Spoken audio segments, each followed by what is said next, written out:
Just when you think a person couldn't sink any lower than they already have, they throw you a curveball to prove you wrong. That's the case with Jeff Damon Younger, a man who is as abusive as he is dishonest, which is a lot. He's also a raging bigot calling for violent pogroms on US soil. And we'll get to that in a minute, but first a quick content warning for the following. Transmisia, intermisia, antisemitism, misgendering, dead naming, domestic abuse, medical torture, suicide, threats of terrorism, and genocide. If you like our work and appreciate the research put into each video, please consider supporting the channel via Patreon. You can also support us by liking, commenting, and sharing this video on social media. Hi there, my name is Uncle Thurston, she, her, they, them, and today we return to the monster known as Jeff Damon Younger, someone who has built a career for himself by publicly arguing in favour of torturing his daughter, Luna, because she is transgender. We're specifically going to cover how, last month, Mr. Younger boasted about paying a private investigator to track down Luna after both she and her mother fled Texas and the incredible violence Mr. Younger helped bring about. We'll also cover how Mr. Younger has continued to promote anti-Semitic narratives in the same vein as the Nazis of Nazi Germany. But before we get into all that, some background. Keep in mind that these are just the highlights. I have an entire playlist covering Mr. Younger, all fully referenced so that you can check everything for yourself. So if you have the time, those videos will definitely give you a firmer grasp of what he's done. I first became aware of Luna's plight back in 2019 when a former skeptic, King Crocoduck, raised her case, dead-naming her in the process, as evidence that the trans community was medically transitioning children. He also brought up David Reimer in spite of the fact that David wasn't trans and that the medical violence against him wasn't used to support trans people in any way, rather it was used to defend medical violence against intersex infants, specifically genital mutilation. The conclusions drawn from said case are antithetical to the trans community's stance on gender, which we view as immutable, that is, cannot be changed, whilst John Money, the doctor behind the David Reimer case, argued it was entirely malleable, that children could be convinced to identify as another gender. David was the victim of a botched circumcision, and due to him having a twin brother, John Money saw an opportunity to try and prove that forcing intersex infants to identify as female was not merely possible, but the best course of action available.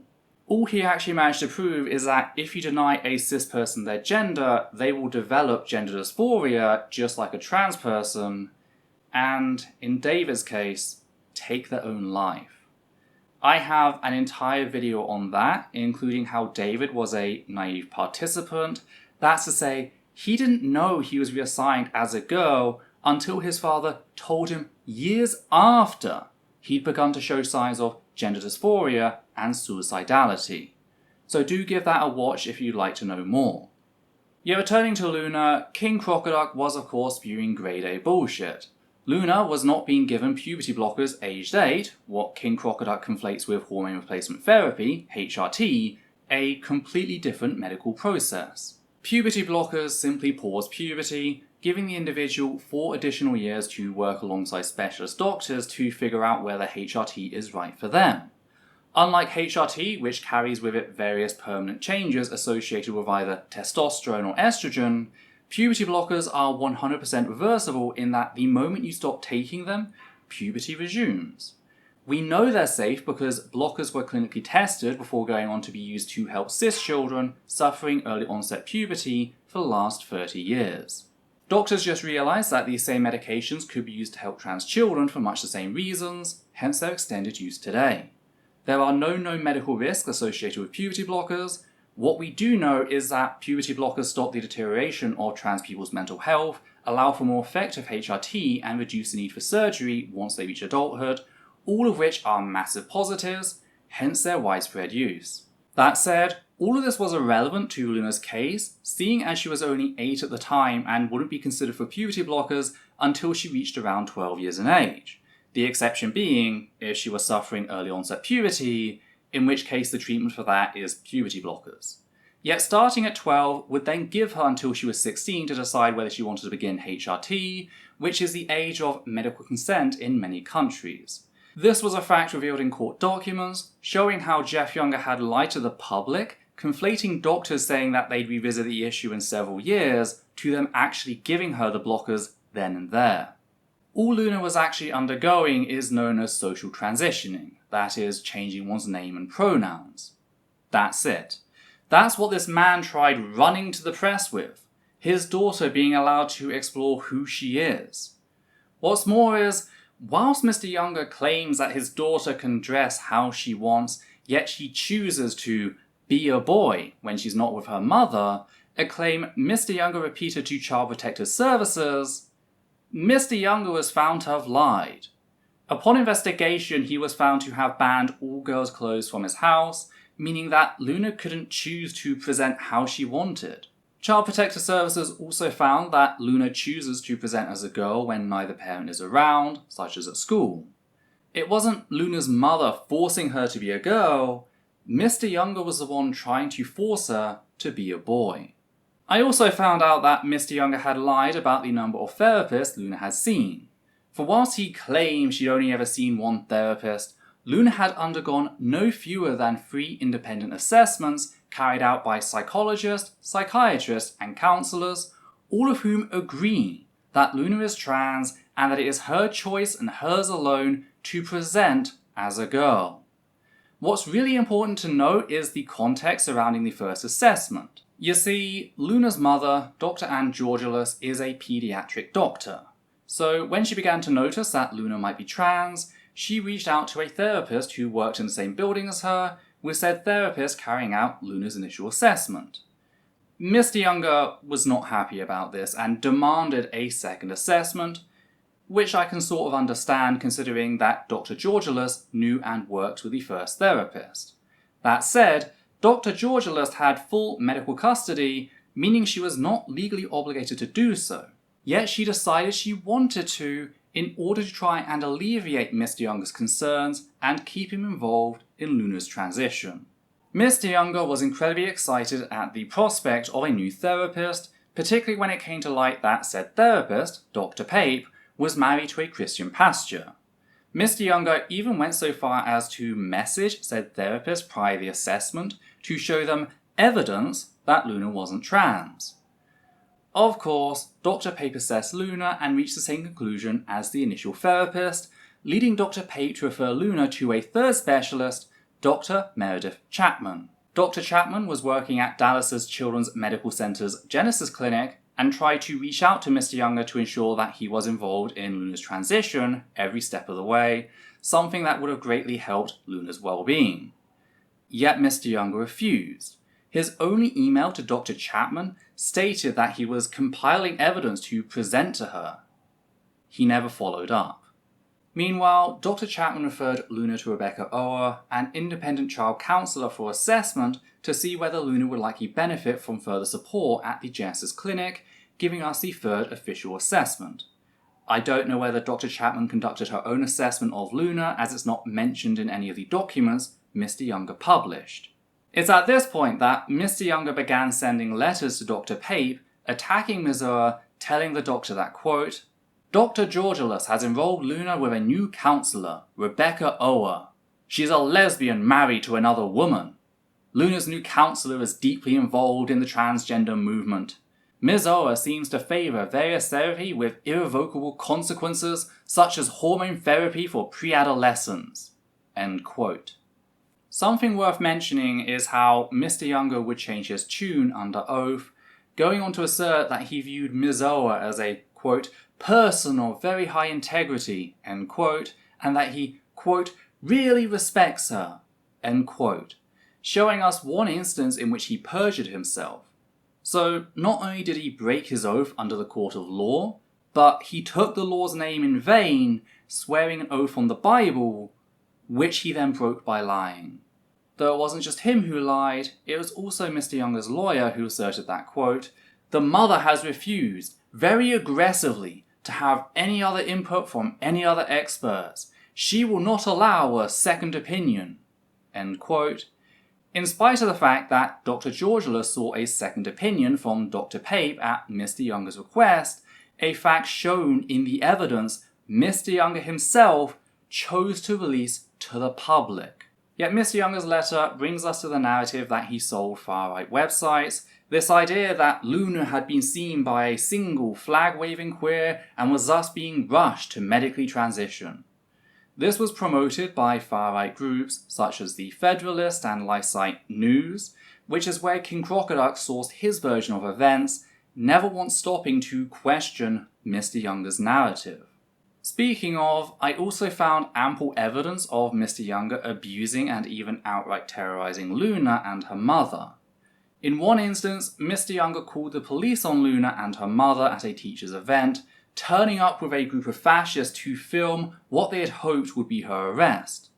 She thankfully wasn't because she'd done nothing wrong, but the event caused immense harm, not just to Luna and Dr. Georgulus, but for all the parents at the event. In another instance, Mr. Younger cut Luna's hair in direct violation of a standing court order. When probed on this, Mr. Younger pretended like it was a routine haircut, another lie he was caught out in when it came to light that Luna's twin brother, Jude, did not receive a haircut. Mr. Younger was explicitly targeting Luna because she was trans, violating her bodily autonomy in an attempt to bully her, his own child, into identifying as a boy. Mr. Younger is nothing more than your stereotypical abusive father, meaning it was no shock to me when Child Protective Services revealed that Luna is afraid of her father. Yet Mr. Younger would continue to lie, as seen in this little display at the University of North Texas.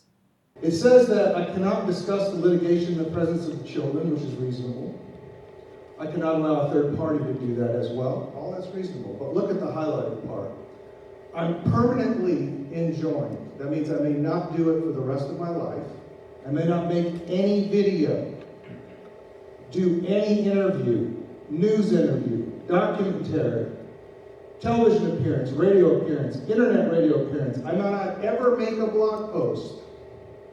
No social media posts. No social media posts picturing the children. I may not do live social media feeds of the children. I may not do any type of post, blog, broadcast, or recording, whether written or electronic, discussing the following political topics: cisgender, transgender, gender fluidity, gender dysphoria, gender identity, or even whether my sons are boys or girls. Now, it may come as no surprise to you since you're Republicans, and I hope it's no surprise to you as a judge candidate, that no judge has the authority to order me to shut up like that. That's right.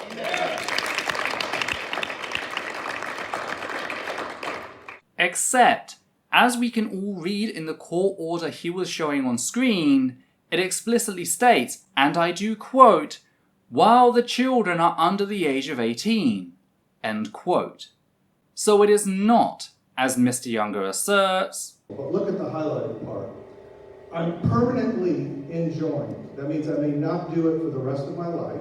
That is how brazen Mr. Younger is when it comes to lying. He just does not care.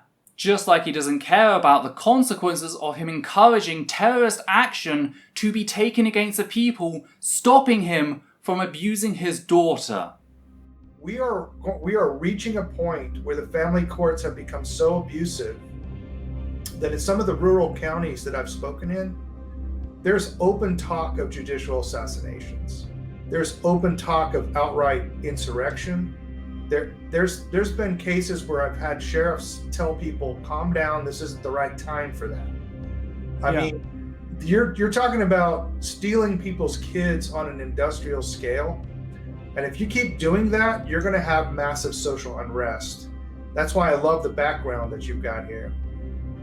It's very appropriate because that's exactly where we're headed. It's an incredibly corrupt system, and it can't last much longer. It's just gotten to the point where it's so bad and it has ruined so many men's lives. Dude, it's going to make BLM, look like a Boy Scout rally. Your first recourse always in dealing with a problem is the letterbox. Send somebody a letter, explain the problem, and try to work it out. If that doesn't work, you've got the ballot box. You can try to pass a law that changes things to so that you think that they're right. If that doesn't work, you can always go to the jury box, right? You can have your citizens adjudicate a case, and if you're right, you'll win. If that doesn't work, all that's left is the cartridge box. So he's not just a liar. Jeff Damon Younger is pro-terrorism on American soil. He can't win through debate and evidence, so he's sowing the seeds to have people killed, all because said people refuse to let him abuse his daughter. He's also been campaigning to get gender-affirming healthcare banned in Texas, and is viewed by many to be the template that Greg Abbott used to introduce such legislation into state law. Pretty much everything this man does is about torturing his daughter to the point of suicide or lining his own pockets whilst doing so. Which brings us to the video I want to discuss today, taken from a talk Mr. Younger gave at the Summer of Truth Film Festival hosted by the Ministry of Truth, a far-right conspiratorial group known for their denial of basic science. They actually hosted him on the 3rd of July, the same day they played The Red Pill, a 2016 mockumentary created by anti-feminists that I actually have a personal connection to. How?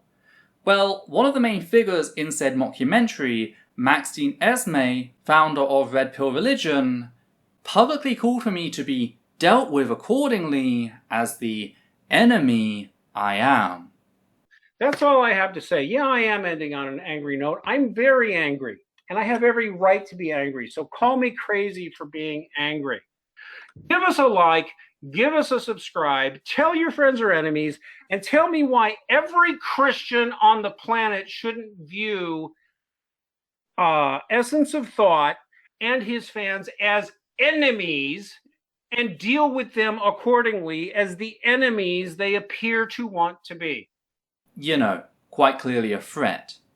Of course, when I pointed this out, he and his friends began joking about wanting to have me thrown out of a helicopter. He is a terrible cyberbully. And to be honest, he's probably someone who, if we had Pinochet elected, should be thrown out of a helicopter, but I won't go there. So. That's the joke. That's incitement.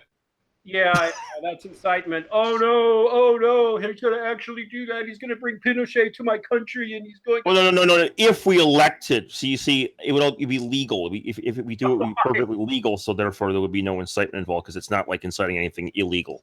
Sir, you're a horrible bully, and your fans often act like horrible thugs. Okay, and so your moral posturing now is very interesting. Sure, it's a joke, but it's a joke strictly used by fascists to normalize state violence against their political opposition. Which is ironic, considering that the entire reason they were angry in the first place is because I pointed out their links to fascism. So not only did the Ministry of Truth invite a guy who'd publicly encouraged terrorism to speak at their event, but they played a mockumentary featuring someone who did much the same regarding his critics. That is the sort of person this event attracts: domestic terrorists, or, as we more commonly know them, the Christian right. So, with that noted, let's get to the speech itself, starting with this worrying segment. Judge Bloody Mary Brown is a dedicated trans activist. And this judge refused to implement the jury verdict. And since 2019, she has systematically stripped me of all parental rights, to the point where she gave my ex-wife the authority to move to California permanently prior to going to trial. Now that's against all Texas statutes. You can't effect a permanent change in circumstances without a trial. I have my day in court before you can do that, right? The judge did this. Something else. The judge's husband is a fact witness in the case to facts that are actually alleged in the pleadings that my ex-wife has filed. That is a black letter law issue in Texas. If your spouse is a fact witness in the case, you cannot sit as the judge on the case. So I took it up in Dallas County, And I went up and held a recusal hearing with the judge emeritus. And in the corrupt judiciary in Dallas County, they said, no, you have other ways of getting the information. She doesn't have to recuse. So they were determined to keep me in this court. After this illegal move to California, which incidentally happened 15 days prior to the passage of the California transgender kidnapping statute. Are you familiar with this? No? Okay, some of you are not. So in California, they passed a law. There's a senator named Weiner, aptly named, who is a radical gay activist, and he doesn't believe in parental rights. He's publicly stated he doesn't believe in parental rights. Weiner is very good at getting these bills through the California Senate and the House, and Gavin Newsom inks anything that Weiner puts out there because Weiner can bring the gay mafia down on him in California. So this law says that in a state that denies, quote unquote, gender affirming care, which means chemically castrating children or sexually mutilating them in transgender surgeries. That's what gender affirming care means in California. If a child comes from a state that denies that care, which this state does deny that care now, we just passed a law, it'll go into effect on the 1st of September. It took me 4 years. And the Republican Party, by the way, fought me every step of the way, and the governor of Texas fought me every step of the way. So we are now a state that denies affirming care to transgender children. California has said that that's the case. It does not ever have the authority. No judge in California can repatriate my child to Texas with me. It's illegal to do that. No judge can do that. No police officer, court, or public administration function can obey any subpoena or provide any information to Texas law enforcement or Texas courts. Okay? I didn't even know where my son was. I didn't know where he lived. I spent from December till April, I didn't know where my sons were. I had no idea. I had to have private investigators. Right? There goes another $20,000. So we see Mr. Younger's usual bullshit, how everyone who stands in the way of him abusing his daughter is part of some conspiracy. The people apparently involved in said conspiracy include every single specialist Luna has ever seen, every judge that has ruled on her case, hell, even the vast majority of red-blooded Texans, when actually showing the evidence in the court of law, rule firmly against Mr. Younger's abusive behaviour. So I guess the majority of Texas is in on the conspiracy too? We also see his continued lies regarding the conflation of social transitioning, so changing one's name and pronouns, with chemical castration and surgical mutilation. This is even though, as Mr. Younger admits towards the end of his talk, he has no proof whatsoever that Luna has been put on any medication and is merely guessing. And I think she has done some physical things with him. I think she administers estrogens to him under the table. It's pretty clear he's been feminized, so he'll probably never regain that athleticism that he used to have. Just so we're clear, the story Mr. Younger sold the far right in 2016 was the lie that Dr. Georgelus was prepping to chemically castrate Luna the moment she turned 8. And yet, here he is, now that Luna is 11, admitting that he has no proof that Luna is on any medications whatsoever. He just has a hunch, a feeling he wants you to trust him on. It really does go to show just how full of shit Mr. Younger is. But that's not the only contradiction here. You see, he's talking about his visit to Luna in California, you know, the place he acted as if children were being handed blockers and HRT like it was candy, with surgeons trying to outdo one another with how many surgeries they could squeeze into a single afternoon. And yet, in spite of that claim, he also asserts that Dr. Georgelus is having to smuggle Luna estrogen like it's a prohibited substance. So which is it? Is California mass medicalizing children or not?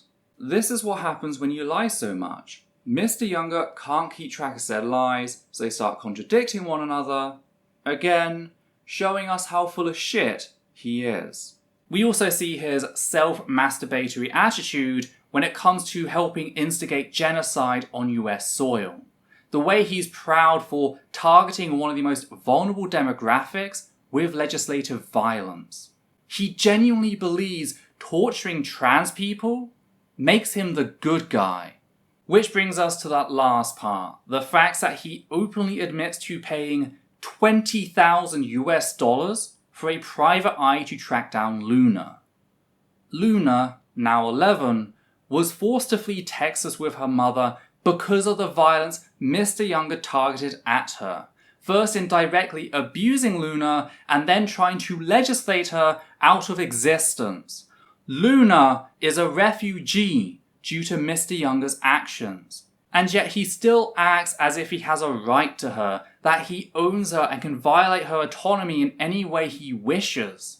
The fact that he boasts about this shows just how detached he is from reality, not to mention how dangerous of a person he is to Luna. This is a man who will not stop until he has murdered his daughter. Thankfully, Luna has her mother, Dr. Georgilus, a person who not only abandoned her career, but also her home just to ensure her daughter was safe. Not many parents have to deal with their daughter's sperm donor trying to legislate their child out of existence, and I cannot overstate just how lucky Luna is in having a mother like her. I just hope the family is okay, especially if Mr. Younger continues to send hired goons after them. Though it's not all doom and gloom, there is hope on the horizon. So the next law that's going to be signed by Gavin Newsom by the end of the summer is actually going to classify me as a child abuser in the state of California. So if I set foot in California to visit my sons, I'll be arrested and I'll be deported in California. Now, we have no concept of deporting from the states, by the way. That's completely made up bullshit by California. But basically, California is going to tell me they're going to punish me with prison every time I show up, and so don't come back. And by getting on a child abuse registry in California, I'll lose my right to possess a firearm for the rest of my life. I'll have to register as a sex offender in the state of Texas. I'll be denied the ability to work for any federal or state government entity, including on contract work. I work in information technology. I'll never be able to hold any licensure in any state or with the federal government.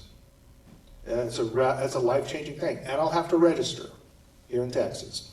What he's referring to here is Assembly Bill 957, which passed the State Assembly in March and is currently under consideration by the California State Senate, going through various revisions and rereadings. Said bill would enshrine the medical consensus on gender-affirming care as the only ethical response to gender variance in children into family law.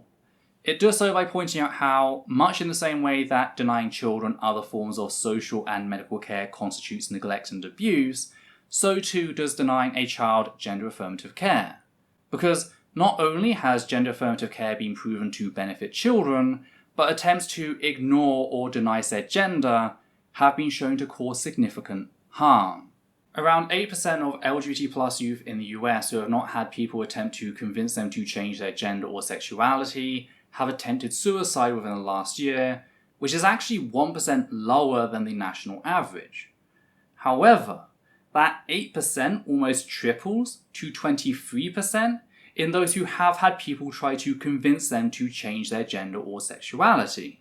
This number further increases to 42% among LGBT+ youth who are victims of so-called reparative therapy, pseudoscientific attempts to force queer people to become allo-cis-het, a number that's even higher among trans youth specifically, at 57%. If you try to force your child to deny their gender, the odds of them attempting suicide within the last year are worse than flipping a coin. So we know that attempts to force a trans person to deny their gender on any level substantially increases that person's risk of depression, anxiety, and attempted suicide. This bill seeks to protect the most vulnerable from said violence. Hopefully, it will be passed, ensuring that Luna is safe from Mr. Younger in the long term. Not that Mr. Younger is fazed by the prospect, as can be heard here. So what I'm preparing myself for is not seeing my children until they're 18. It's pretty clear James has been indoctrinated by his mother. And I expect that to get worse. On the other hand, while upbringing is important to children, genetics is also important. The old concept in the Bible and the old medieval concept of bloodlines, it turns out is scientifically quite valid. Child rearing has only a modest effect on how children turn out. It turns out their genetics dominates, your bloodline dominates, because it determines your pre-rational relationship with the world, which determines a lot about how you grow and develop. So I have every belief that my children in the end have the capacity to return to my values and to be the men that their grandfather was.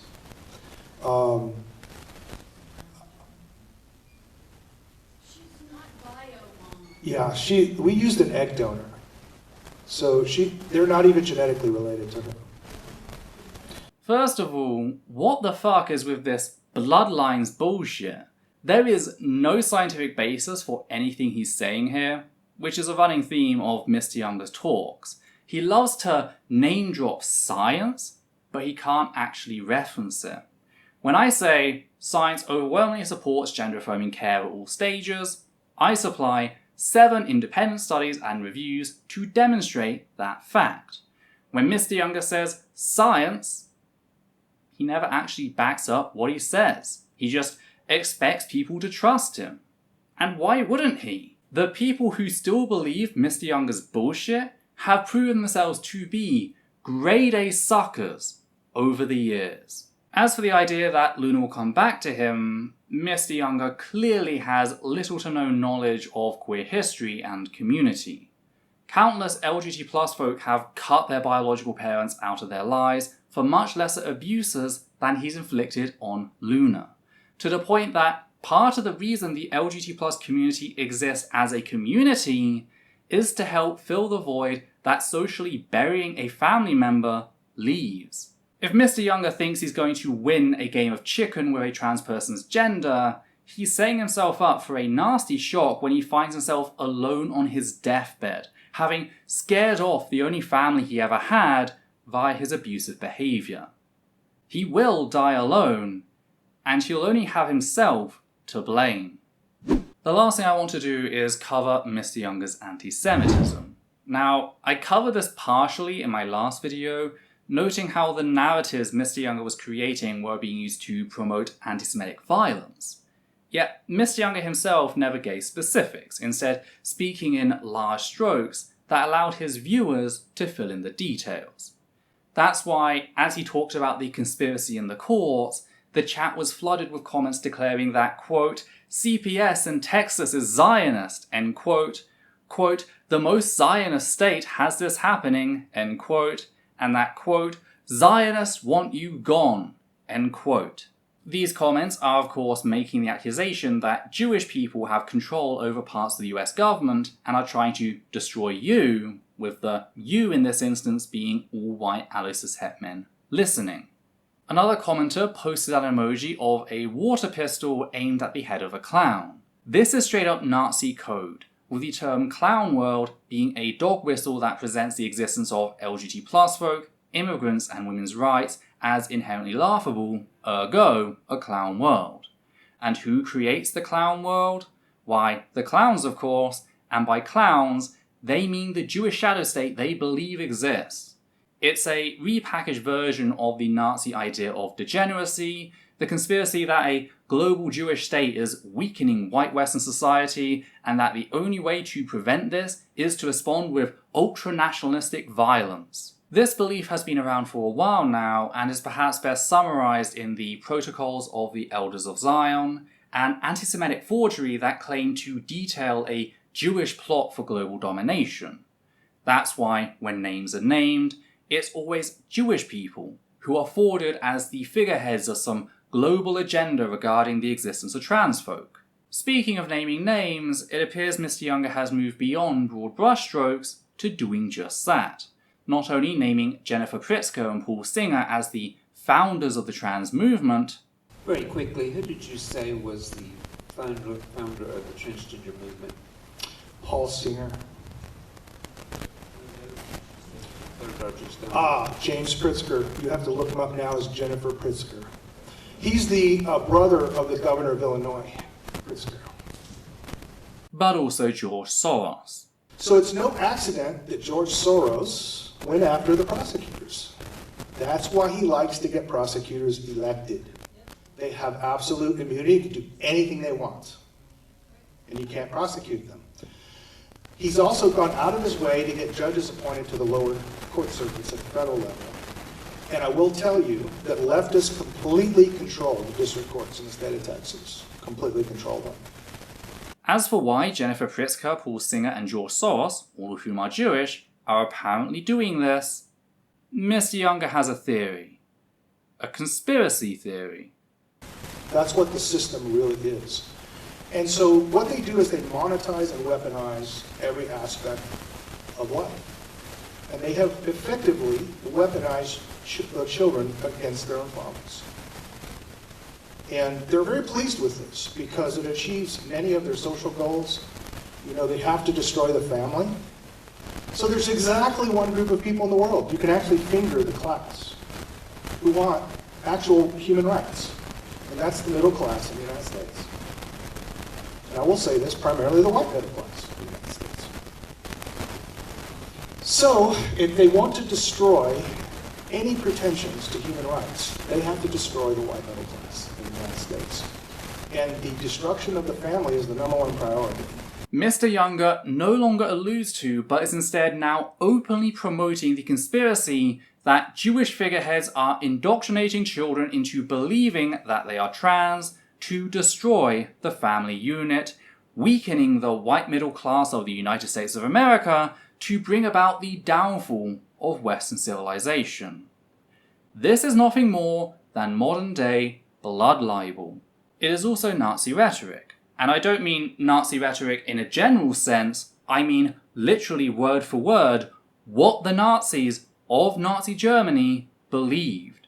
Magnus Hirschfeld was a German sexologist who established the Institute of Sex Research in Berlin, as well as both the Scientific Humanitarian Committee and World League for Sexual Reform. He is viewed by many to be the father of trans science, that is, the medical study of trans people in a manner that is scientific and compassionate. His institute offered early forms of comprehensive sex education and HRT on a sliding scale. Hell, even the word transgender owes its origins to him, with Magnus having coined the term transvestite, which would be replaced by transsexual and subsequently transgender.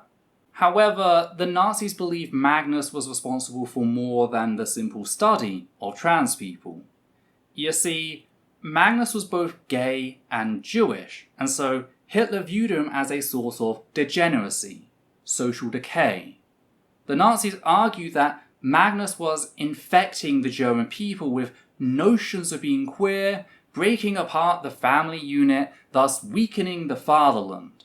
That's why, on the 6th of May, 1933, the Nazis raided the Institute, confiscating its literature and documentation, which would provide the bulk of what was destroyed in early book burnings. Magnus thankfully escaped, but many of the Institute's clients and staff were forced into concentration camps under the Pink Triangle. Mr. Younger isn't just working alongside Nazis, he is a Nazi. He is, in a very literal sense, the monster that millions of Allied soldiers died to put an end to. He is also someone promoting this rhetoric whilst also calling for violence to be taken against the people he names throughout his speeches. Which brings me to the Buffalo shooter, who, on the 14th of May 2022, murdered 10 people and injured a further 3 in Buffalo, New York. 11 of his victims were black and were the primary targets, with him painting anti-black slogans over his weapons, including the statement, "Here's your reparations." The shooter also talked at length about how the supposed Jewish world order was using black people to enact white genocide as part of the Great Replacement in his 180-page manifesto. However, regarding this video, we need to pay specific attention to pages 44 and 45. On page 44, we see the very popular "Who is behind the rise of transgenderism" misinfographic shared in circles frequented by Mr. Younger, depicting a number of sensationalist headlines and images regarding trans youth on the top, a mention of Magnus Hirschfeld's Institute of Sex Research in the middle, with a number of figures along the bottom. Each figure has a blue Star of David painted on them, with the insinuation here being that Jewish people are responsible for the apparent rise in trans people. Moving on to page 45, we have an article titled "Transgender Camp Founder Talks Jewish Summer," with a photo from one such camp depicting several youth practicing archery, captioned with the following, quote, "Notice that the camp is disproportionately white, and not only that, but the white people are really white, like Scandinavian style white," end quote. And it's above this photo, alongside an anti-Semitic caricature of a Jewish person, that we get the how behind said Great Replacement beliefs, with a further caption role-playing as said Jewish caricature, reading, quote, "Hehe, yes, white goyim, non-Jewish person. Give your children to me and I'll make them think they're girls. Hehe. Thus they'll either kill themselves or become genetic dead ends. Oy vey, goyim. It's just too easy." End quote. So fascists, like the Buffalo shooter, see trans people as a way for the apparent Jewish world order to further decrease white fertility. And to make that argument, they single out Jewish people as the cause of transgender youth. Just like Mr. Younger at his talk at the Summer of Truth Film Festival. It's a twisted irony that Mr. Younger should list Paul Singer as one of the Jewish conspirators, seeing as Mr. Singer donated $1 million to Jewish institutions in New York so that they could upgrade their security in the wake of the Tree of Life Synagogue massacre in Pittsburgh. That's exactly what Mr. Younger is promoting when he spreads this conspiracy. That's exactly what he's hoping for when he tells his followers to take up arms. He wants a pogrom on US soil. He wants to kill trans, Jewish, and non-white citizens en masse. And currently, he's getting away with sowing the seeds for said terrorism. Though what do you think? Will Mr. Younger ever face consequences for his actions? Do you think he will likely be successful in instigating direct violence on top of the legislative violence he has already instigated? Do you see a way out of this? Did you notice something I missed? If so, be sure to let me know in the comments down below. And if you appreciate what we do here and want to help out, please consider becoming one of our wonderful patrons who make our work possible. On that note, we'd just like to thank the following people: Matthew Kovac, Gerrit Van Voorst, Hannah Banghart, Marble Wings, Sosh Daniels, Flynn, Darnit Dante, and Higgins a Seagull. And for myself, Adita and Levi, take care now.